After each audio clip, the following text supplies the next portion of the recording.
I grew up with a cousin. His name is Benabe. As children, whenever we were eating, before Benabe swallowed food, he had to close his eye. And he was doing it from time to time. It was frequent. We thought it was normal. And now we are all grown-ups, and Benabe still closes his eye before he swallows. It started normal. It started willingly. And now it's a habit. He can't stop doing it. And he thinks it's part of him. We all have habits, or at least most of us have habits, things that we do involuntarily. We don't even know, we just do them. Now, if those things that we do without thinking are not sins, it's not really a big deal, is it? They're just things that we keep doing without knowing we have actually done. However, when these things that we do are sins, that is when it gets very worrisome. This is the second archangel, and I present to you 3 steps that you can deal with that sin.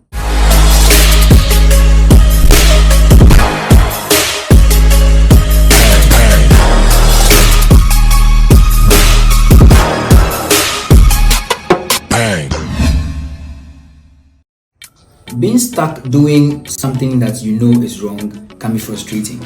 It can be very, very worrisome. It can be hurtful. You can feel bad because you know what you are doing is a sin and it's against God. Now, that is for those people who are very, very serious about their spiritual lives. For some, it's not a problem. They don't really care.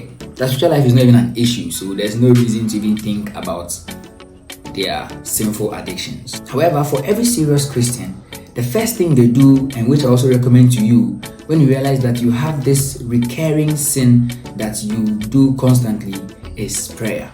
In prayer, you don't just lift up your supplications to God. No, not all the time. In prayer, you actually ask God for strength to deal with the issues or the problems that you are facing, to fight your battles. You pray for strength. You pray to God to guide you and prepare you for the journey ahead. And so, just as every good Christian would do, when you identify a problem, the first thing you do is pray.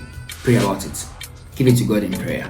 The second thing that I recommend to you is to get a spiritual director. Who is a spiritual director? He's someone who has experience, wealth of experience in spiritual matters and in matters of everyday life. He's older, preferably older, who can guide you, help you, lead you on this path that you find yourself on. He has experiences, so he knows how to deal with your issues. Aside that, your spiritual director helps you to identify the particular situations where you keep committing those things, those sins.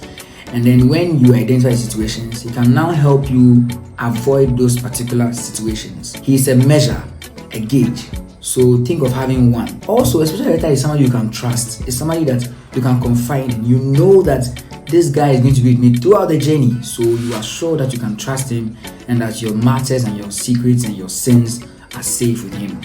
Now, the third recommendation that I'll give you is to have a spiritual friend. A spiritual friend is your friend, your age mate, your counterpart, somebody you vibe with, somebody you can relate to, somebody who understands you and somebody you understand. Because a spiritual friend is your age mate, your counterpart, there's a high probability that he also has something that he's going through, a particular sin that he's battling with. So you can talk, share experiences, try to help each other deal with your problems. Another thing about spiritual friends is that they make you feel better. Not comfortable in your sins, but no, they make you know that you're not in this alone and that you have somebody that you can go with. Also, a spiritual friend is somebody you can pray with, somebody you can both come together and petition God to help you through your problems, through your sin, through that thing that is making you feel unworthy, uncomfortable.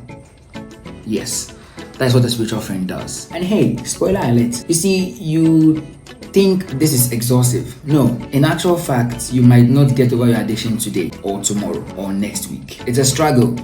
It might be for a year or so. All I'm trying to say is that it will take time. You can't finish it in one day. It's an addiction, duh. So you can't just get over it in one day. But with these 3 things that I've recommended to you, your progress is steady. So think about it. Pray, get a spiritual director, have a good spiritual friend on this your journey of liberation from your habitual sin. Now, I know for a fact that almost everyone has a habitual sin that they are into, which is why you need to share this video. Share this solution with them. Let them know.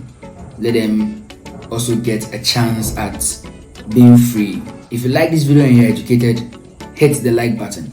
Subscribe,